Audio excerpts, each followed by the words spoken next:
is God? Is God a white-bearded man in the sky? Is God a pantheon of gods and goddesses all working together to create the world around us? Is God the energy that exists within all things? Or is there no God, and the universe is just the greatest accident to ever happen? All these are just stories we tell ourselves, ideas of what we think God could be. You can get glimpses of the truth or God when you see a bird fly through the sky, or you see light cascading through water. Those things give us little clues as to what God is. But to me, God is unknowable. It's like trying to see each individual drop that makes up the entire ocean. It's impossible. And ultimately, we can never see the entire truth because our reality is subjective. To me, it makes sense that truth or God evolves, just like nature.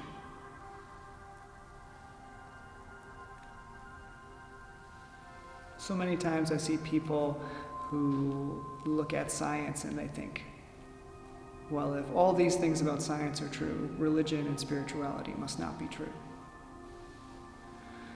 I also see people in religion conversely doing the same thing.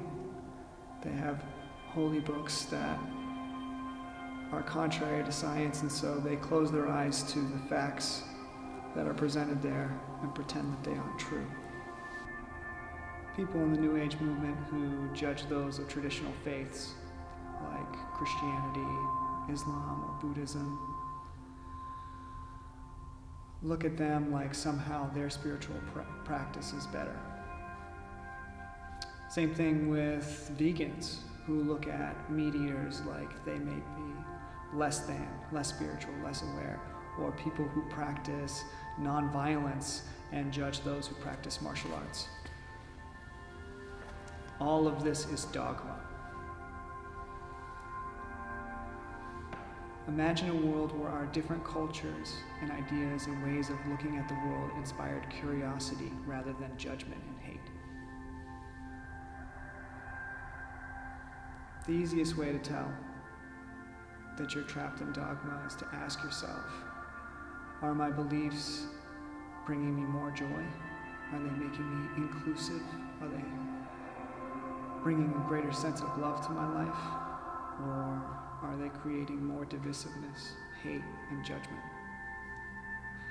Democrat, Republican, black, white, straight, gay, male, female, all these words are just constructs. They're tools to allow us to try and interpret the world and understand it. But if those tools take our joy away, if they make us feel hate for each other, we have to question them.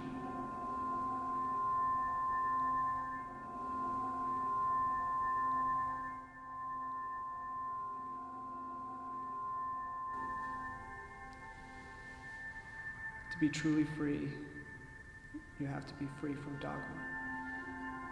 Let me tell you a couple of stories that I found from the Buddha along my path. If you find the Buddha on the path, kill the Buddha. This is a parable meaning that if you find one way, the one truth, you have to destroy that truth, because there is no one path to enlightenment.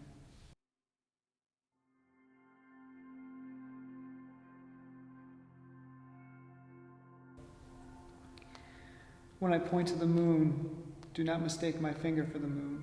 The moon is the moon. Meaning, the people we look up to, our gurus, our teachers, the materials we look at, whether it be our holy books or our New Age spiritual guidebooks, they're all just directions pointing towards the truth. The truth is in here, and it's something that we have to feel beyond all those ideas.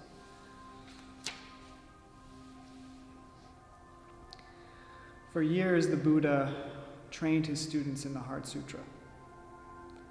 They practiced and trained diligently, and one day, the Buddha pulled the rug out from underneath them and changed the entire practice.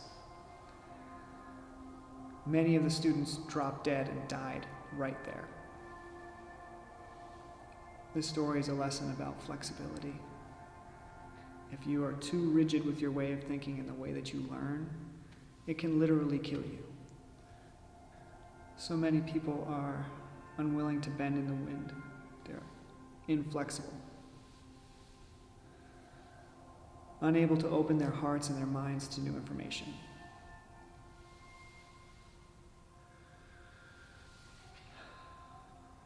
In order to find the truth, you have to embrace uncertainty.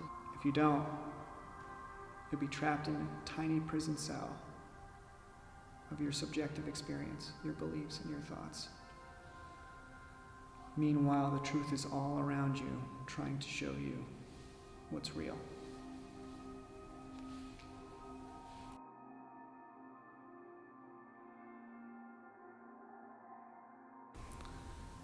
I lost my way in my own personal dogma for a long time. And it wasn't until a few years ago when I had my all is lost moment and I nearly lost everything that I started to open my heart and find my authentic spiritual practice.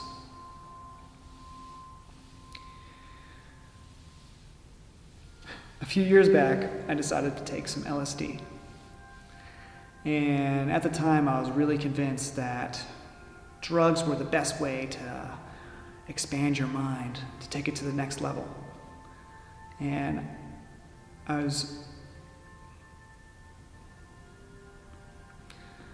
convinced myself that I was going to take it with my friends and I was going to show them a whole new level of spirituality. I was going to take myself to the next level of spirituality. That's not what happened. I ended up literally pissing the bed and ending up half naked on my best friend's grandmother's porch. It was the most embarrassing thing I've ever been through in my entire life. But it was the most important. It taught me about myself. During that experience, I actually physically left my body and I started dreaming while I was awake. And I lost control of my body. I was just moving from one dream sequence to the next. And after experiencing it, I took all the imagery that I learned and started peeling apart each layer to understand what they meant. Each scene had a meaning. I remember very vividly being walked back from my friends and family into the room to get a wonderful lecture from my second mother, who I still love to death, about how I was going to lose my relationship with my girlfriend, how I was going to lose my place to live. And I couldn't speak at that time because I still wasn't in control of my body. But afterwards, she left, and my girlfriend at the time came in the room, and I remember seeing her, and she was shifting. One minute she was the most beautiful thing I ever seen. The next minute she was just ugly. And it was like the minute that I felt like she was going to leave me and go away, she became so beautiful to me. And the minute that she seemed like she was going to forgive me and get closer to me, she became the ugliest thing in the world. This was a symbol of how I tried to protect my heart. I was unwilling to see the beauty in other people. I never even loved my girlfriend until after I had this experience, when I began opening my heart after I picked up all the pieces from the disaster that was this whole event. Once I opened my heart, I fell in love with her for the first time. And we ended up going on a journey together. But first, there was more to the dream. There was another sequence where I was in the room, and I had this intense, twisting nausea feeling. And I remember me in the dream, which wasn't really me, it was the ego of me, the most selfish version of myself, said I could just throw up right there, right on the carpet. It didn't matter, because I had this entire vision that came to me about the new place that I would go to, a brand new mansion with a new car and all these amazing things that I would get, and I could leave all this shit behind. I literally had a vision of me soiling one of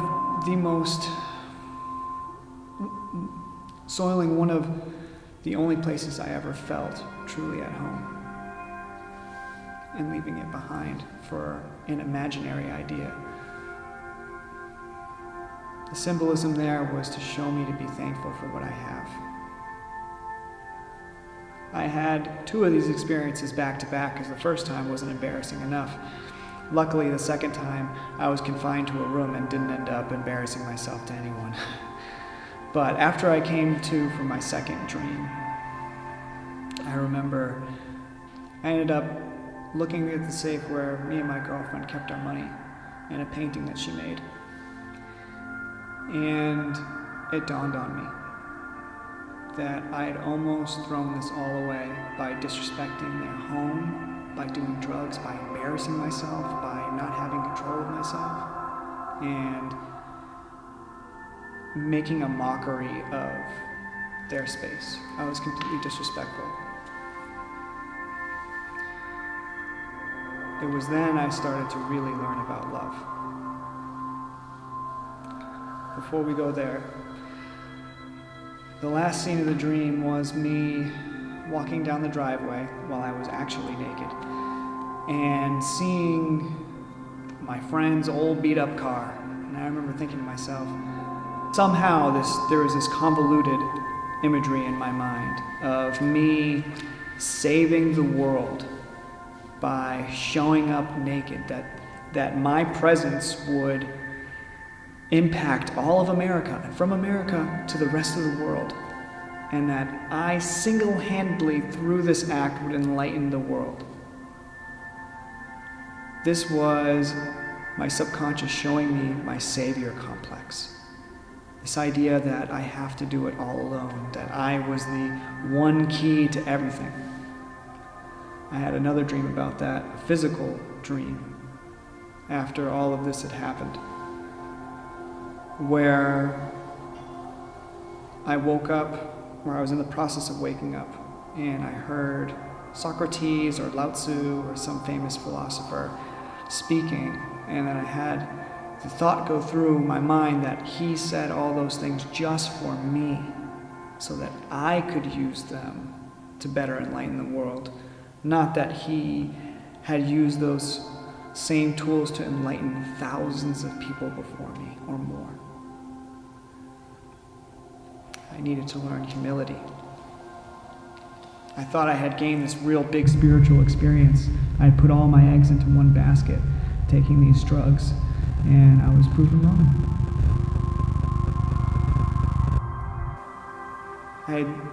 As I was sleeping the night after, I dreamt of me going to Mexico, which to me was a place of enlightenment. My mentor, Tony, had one of his biggest spiritual experiences there, started working with the flower of life and sacred geometry, and so to me, being there was a place of spirituality. And while I was there, I picked up a briefcase of tens of thousands of dollars. So I wake up, still dreaming, and me and all my friends that I was with who collected the money realized that it was a dream, except for one of my friends, who I will keep his name anonymous. But that friend of mine is very persistent. And when he believes something, he believes it 100% and is unbending. He was the only one that believed that we had all that cash. And all that cash really symbolized was energy. That we had gained more freedom. But that experience didn't do that. It was me picking up the pieces and really looking at myself in the mirror after that experience that gave me the energy. I remember coming to and finally realizing how valuable all my friends were. And it was like this giant spot opened up in my chest and love was just pouring out. And I wanted to reach out to all my friends. My whole life I felt so alone. I thought, no one else has empathy. No one else understands or has compassion. Why is the world so fucked up? And then I realized that I wasn't alone. That I had tons of friends. And so I reached out. And it felt good. Then my girlfriend at the time came up with the brilliant idea of going back home with her parents. Now, I was always opposed to this because I always thought that her parents were real judgmental. They think that I'm some weird new age hippie guy and that I'm brainwashing their daughter and that I'm not good enough for her and this and that. I found out that that wasn't the real reason. The real reason that I never wanted to go there was because I was afraid. When I left Louisiana, I cried for 3 days straight. I cried at the gate of the airport, looking at my best friend who I stayed with, and realizing I was leaving a whole family behind.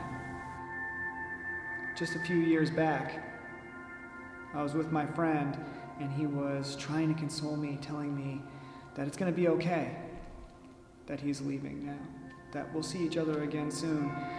And I looked at him like he was crazy. I was like, this is no big deal. Subconsciously, everyone in my life leaves. That's the thing about the subconscious mind, is you don't notice it's there. But after that experience, my subconscious came to the forefront. And when I was leaving, I cried like a baby. And the whole way on the plane, I cried. My girlfriend at the time told me that some gentleman had asked me if I was okay, and I didn't even notice he was there. Because I was just letting go, crying and crying and crying and crying. When we finally arrived at her house, I was terrified. I thought that it felt like I was 9 years old again. Like I had to be careful of every step that I took. That just me breathing in the wrong direction was me being a burden on them. I actually suggested that her and I, instead of sleeping in her bed, sleep in the laundry room on the concrete floor, as far away from them as possible. And when she looked me in the face and asked why, because I couldn't lie to myself anymore, all I could say was, I'm scared. And over the year that I stayed there, I continued to be scared, but it slowly faded. And suddenly my heart opened up. A whole new way of life opened up to me. I started to love things that I hated. Like I loved playing board games with her family and spending time on holidays. Things that I had pushed away because I felt abandoned by my family. I never felt...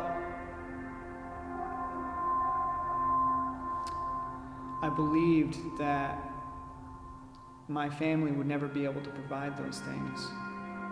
And now I had a family. So much of a family that when I left and her and I separated, her parents gave me blankets, sheets, towels, everything that I needed to start up in my own place. They had no resentment against me. That's what I was afraid of, love. I was afraid of being nurtured, because when I was younger, my mom left me when I was a child. She was busy doing drugs and couldn't take care of me anymore. And so that residual after effect was, love's not safe. You're just going to be abandoned. So don't try.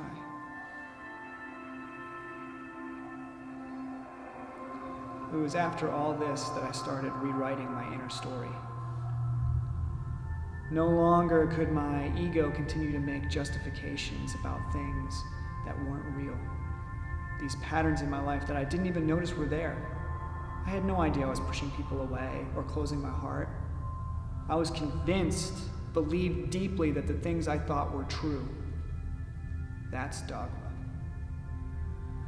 So if you want to start rewriting that stuff in your head, you can check the link below and see my inner story coaching class, and we can start rewriting your inner story and free you from dogma.